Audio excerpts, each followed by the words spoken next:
Ladies and gentlemen, it is another good evening that we are going to have a political discussion about two letters of the press which actually circulated yesterday.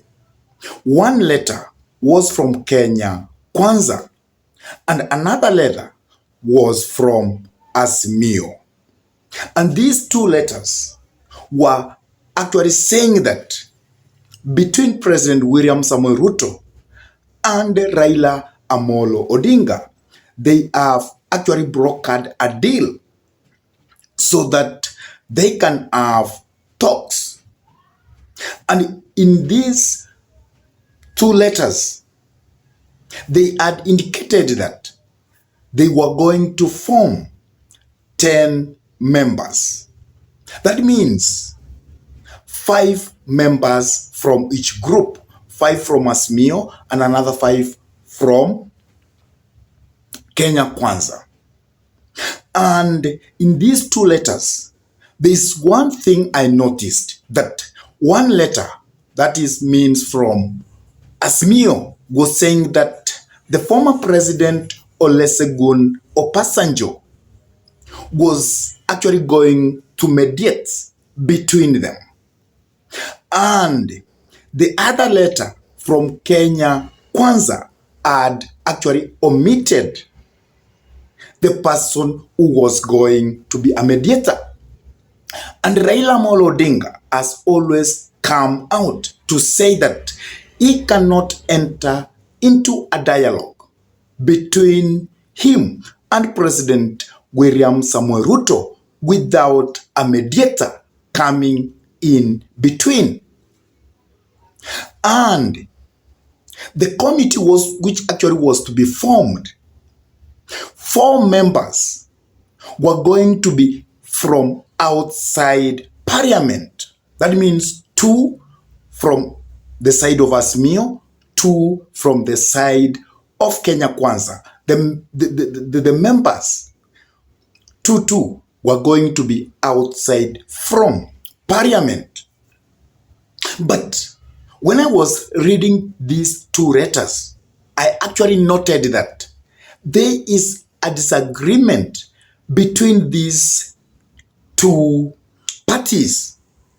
Why was the letter from Azimio saying that Olusegun Obasanjo, who is the former president of Nigeria, was going to be the mediator? And why did the letter from Kenya Kwanza omitted the person who was going to be the mediator between these 2 groups? And why could these 2 groups come together to give a common statement? Why could Kenya Kwanza give their statement and Azimio also give their statement? And this statement, there are some things which actually they were agreeing, and there were other things that the letter of Kenya Kwanza omitted out. Why did that happen? Because I am very sure in politics there is nothing which happens freely. You will find that something has been structured to take its own course. For example, Raila Amolo Odinga has always been saying that he needs a mediator to be between these 2 parties. And from the side of Kenya Kwanza, it's actually very clear that William Samoei Ruto sees the whole issue as a domestic issue, which they don't need a mediator from outside this Kenya. And that's why, if you look at the first dialogue, it was actually a dialogue which was structured to be a dialogue between Azimio and Kenya Kwanza, and it actually included members of parliament. And at the end, that collapsed. And that's why Raila Amolo Odinga had to say that for him to enter to any discussion, to any dialogue with William Samoei Ruto, then they need a mediator. And I am very sure William Samoei Ruto doesn't need a mediator in these talks, because bringing a mediator from outside Kenya, it means that these talks are too big. And that means the issues to be discussed should be quite big. So the issues, it means that we are facing a serious challenge, a serious crisis. And it is only when a country is facing a serious crisis that is the only time an outside mediator is needed. And from Kenya Kwanza's side, it's very clear we don't have any serious crisis in Kenya, because election was done and the winner was announced, and it was actually rubber stamped by the highest court of the land, and the done deal is over. And that's why, from the side of William Samoei Ruto, I think that's why they omitted the name of the former Nigerian President Olusegun Obasanjo, because they don't need any person from the outside this country to be a mediator.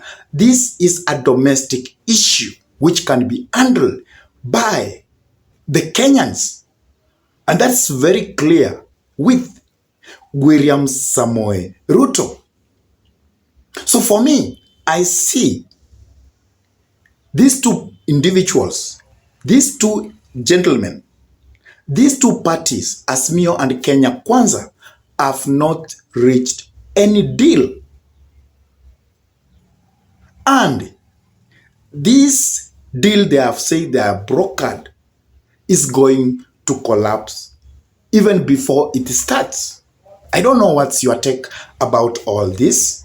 Please drop your comment in the message section below.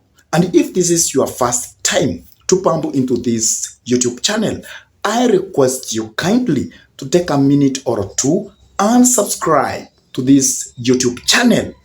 Give this video a like, and whenever you subscribe, always smash the bell button so that at any moment we come up with any political content, then YouTube can be in the position to notify you so that you can watch the content.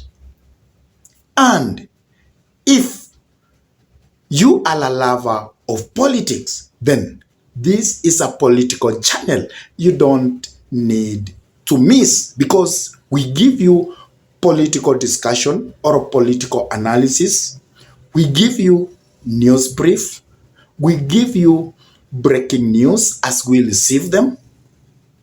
And also, we give you a politician of interest. That means this is a YouTube channel which is a one-shop stand. And that's why you must subscribe to this YouTube channel. And with that, I say thank you.